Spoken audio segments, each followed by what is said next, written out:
Hey guys, here's how to fix Skyrim if it keeps crashing. Whether it's crashing the desktop with no error messages, or maybe it crashes after you're playing for a bit, we'll fix it in under 2 minutes.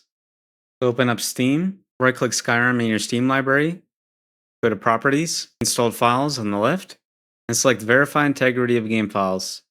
Let this finish running. This will fix any corrupted files. Just restart your game afterwards. While that's running, go to General on the left of this menu, and uncheck Enable the Steam overlay while in game. If it's still not working, in the description I've left a link to both NVIDIA and AMD graphics drivers. Update your GPU driver and try again.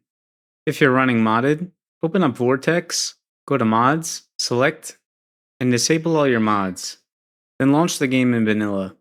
If the game's still giving you issues, go to Documents, My Games, Skyrim Special Edition, and delete Skyrim.ini and SkyrimPrefs.ini.